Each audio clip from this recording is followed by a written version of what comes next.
Martin எடுத்த பக்காவான ஒரு மூவி அப்படின்னா கேப் ஃபியர் படத்தையும் சொல்லலாம். இது 1991 ரிலீஸ் ஆயிருக்கு. ஒரு வித்தியாசமான கான்செப்ட். ஒரு கைதியை லாயர் முடிஞ்ச அளவுக்கு ஹெல்ப் பண்ணி அவரை காப்பாத்துறாரு. அந்த லாயரை இந்த சைக்கோ கொலையாளி திருப்பி பழி வாங்கணும்னு ஒரு காரணத்துக்காண்டி பழி வாங்க வர்றான். பழி வாங்குறத தன்னோட ஃபேமிலியே அவன்கிட்ட மாட்டிக்கிறாங்க. அப்போ நம்ம ஹீரோ அந்த சைக்கோ கில்லர்கிட்ட இருந்து எப்படி தன்னோட ஃபேமிலியை காப்பாற்றுறாரு அப்படின்றத ஒரு த்ரில்லிங்காக பயங்கரமாக காமிச்சிருப்பாரு நம்ம மார்ட்டின். இவரோட இந்த டைரக்ஷன் வித்தியாசமாகவும் இருக்கும்.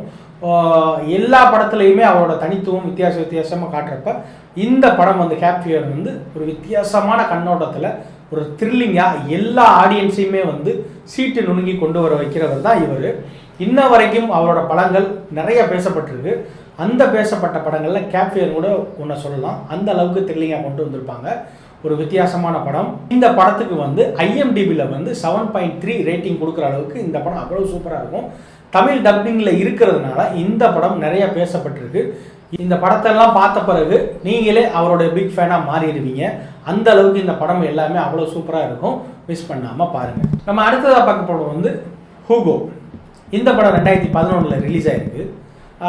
மார்ட்டின் சாஸ்திரியோட ஒரு வித்தியாசமான ஃபேமிலி அட்வென்ச்சர் மூவி அப்படின்னா இந்த ஹூகோ படத்தை சொல்லலாம். அவர் வித்தியாசமான த்ரில்லிங் படமாக எடுத்தவர். திடீர்னு ஹூகோன்ற படத்தை எடுத்தது வித்தியாசமான ஒரு கண்ணோட்டத்தில் ஆடியன்ஸ் பூரா பார்க்க ஆரம்பித்தாங்க. இருந்தாலும் அந்த படம் மெகா ஹிட் அடிச்சிருக்கு. ஒரு வித்தியாசமான கதை.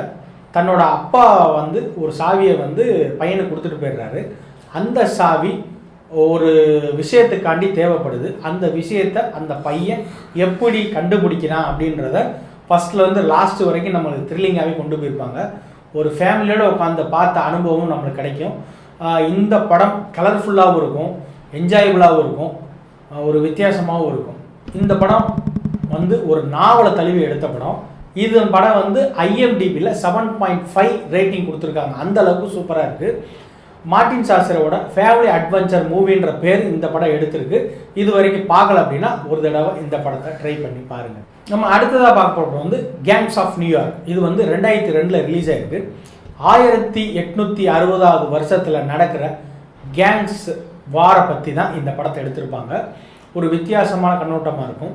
தன்னோட அப்பா இறந்ததுக்காண்டி அவரோட பையன் எப்படி அந்த எதிர் பார்ட்டியை சந்திச்சு அந்த எதிர்பார்ட்டியில் உள்ள தலைவனை எப்படி துவம்சம் பண்ணுறான் அப்படின்றது தான் இந்த படத்தோட கான்செப்ட்.